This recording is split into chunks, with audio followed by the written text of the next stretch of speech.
PM care funds को लेकर दाखिल याचिका पर सुप्रीम कोर्ट में सुनवाई हुई। सुनवाई के बाद सुप्रीम कोर्ट ने पीएम केयर फंड्स को एनडीआरएफ में ट्रांसफर करने की मांग खारिज कर दी है।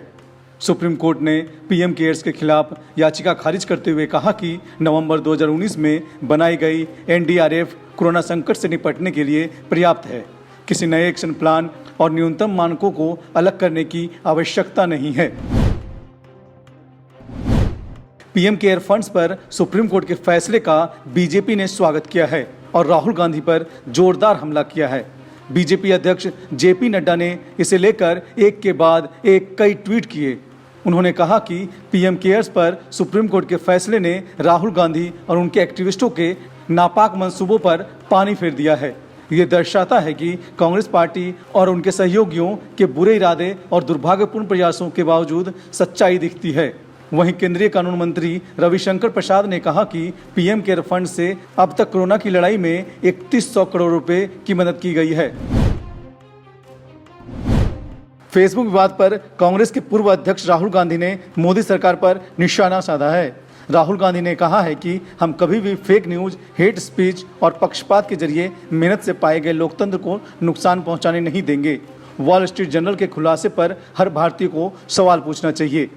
इससे पहले राहुल गांधी ने वॉल स्ट्रीट जर्नल की रिपोर्ट का हवाला देते हुए बीजेपी और आरएसएस पर निशाना साधा था। फेसबुक भारत में राजनीतिक विवाद में फंस गया है। अमेरिका के अखबार वॉल स्ट्रीट जर्नल के मुताबिक फेसबुक ने आरएसएस और वैचारिक रूप से संघ के करीब मानी जाने वाली सत्तारूढ़ बीजेपी की मदद की है। अब कांग्रेस ने फेसबुक से पूरे मामले की जांच कराने की मांग की है। पार्टी के संगठन महासचिव केसी वेणुगोपाल ने फेसबुक के सीईओ मार्क जुकरबर्ग को चिट्ठी लिखी है। इस चिट्ठी में वॉल स्ट्रीट जर्नल के आर्टिकल का जिक्र किया गया है। मोदी सरकार ने एक बार राज्यपालों का फिर फेरबदल किया है।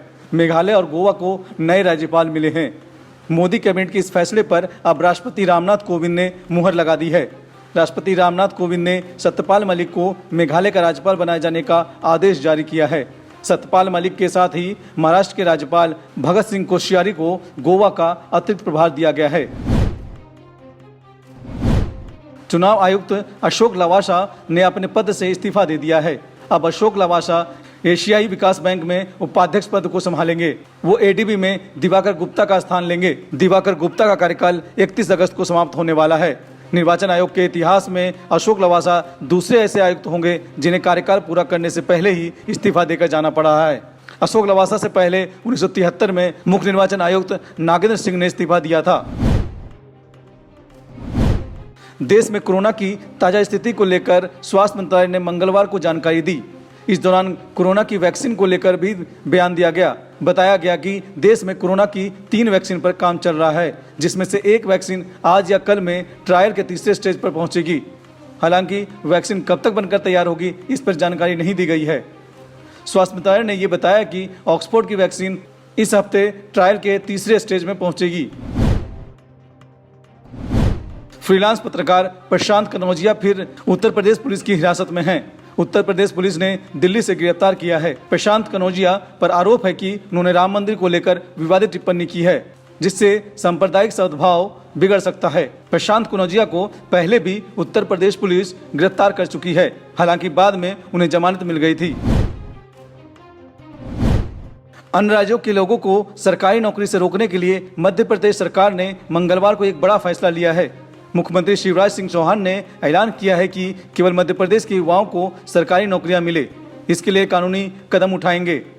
दूसरे राज्यों के आवेदकों को किसी तरह की सरकारी नौकरी में तरजीह नहीं दी जाएगी। मंगलवार को शेयर बाजार में रौनक दिखाई दी।